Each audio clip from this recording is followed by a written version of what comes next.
Hello to everyone. Welcome to a new Falling into the Arms of God meditations with Teresa of Avila. This is your Pastor Yeti. Today I'm going to talk about inclined to love.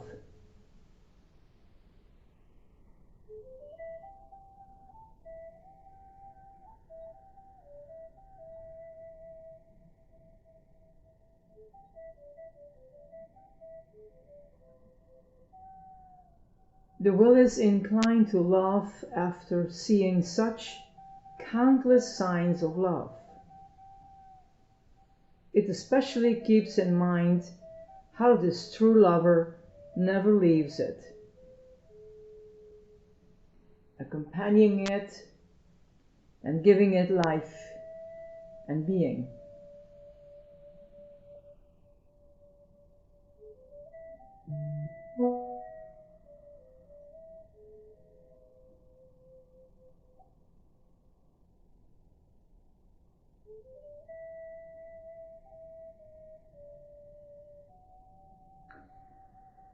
As we experience and become more receptive to the divine love available to us, our souls slowly begin to understand that we are sincerely loved. This may, however, be a long process, since the faculties of the mind, including our memory, are continually providing us with examples of when we have not felt loved. Sometimes it appears that this is their sole purpose, to remind us of such occasions. This is when we can employ the will, said Teresa, allowing it to work for the good of our soul. If we find ourselves overwhelmed with sadness because we do not feel loved by our connected to others, we can decide to look at all the ways that love is present in our lives. If it is not the right time to be with others, perhaps nature will provide the desired connection.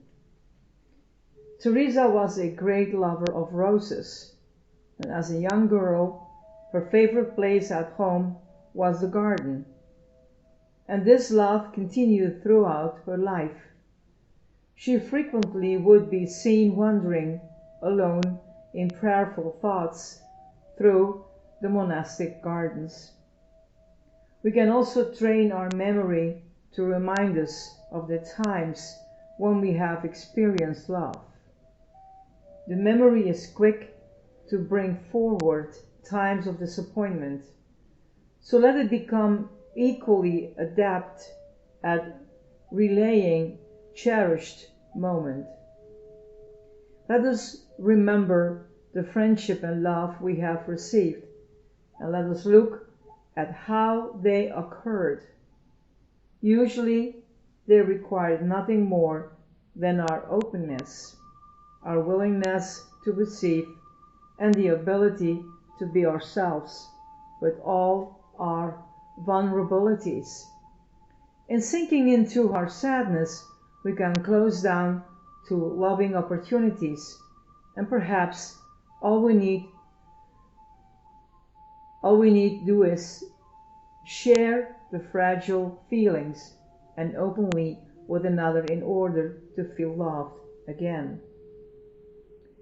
We need in these down times to be reminded of who resides within, the purity of love itself. We may not feel the love, but it becomes an act of will to acknowledge the reality of this truth. Teresa believed that no greater friend can be found than the one who lives deep within our soul. If we grow accustomed to this presence, she said, we will not be able to get away. And we will find these presents everywhere. In time, even sadness will melt into the great love. Teresa believed that the soul, when open, becomes enkindled in love, and it doesn't understand how it is happening. It knows that it enjoys this love, and that clearly the joy is not coming through the satisfaction of the intellect or the fulfillment of a desire. The will also becomes enkindled with this love, without understanding how. It is, Teresa said, a gift from the divine, a gift to use for the growth of our soul and for the benefit of others. As we walk in a blind world that does not always see the abundance of love available everywhere.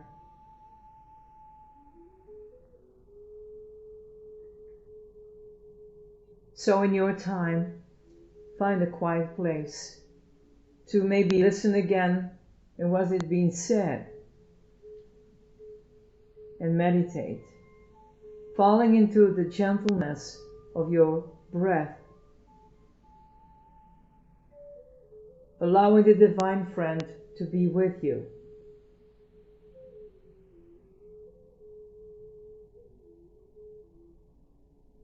Let this friend give to you all that he desires. Allow your soul to be open to receive. Let any sadness, grief, or loneliness be washed clean in the love.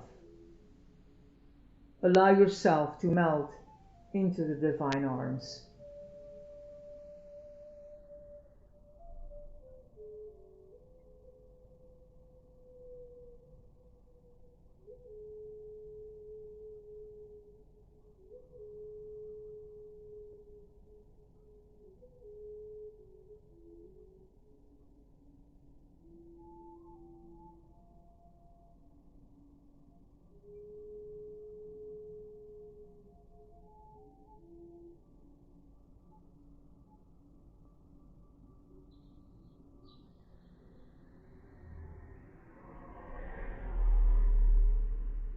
May the peace of God be with you, and may His light shine upon you and keep you safe.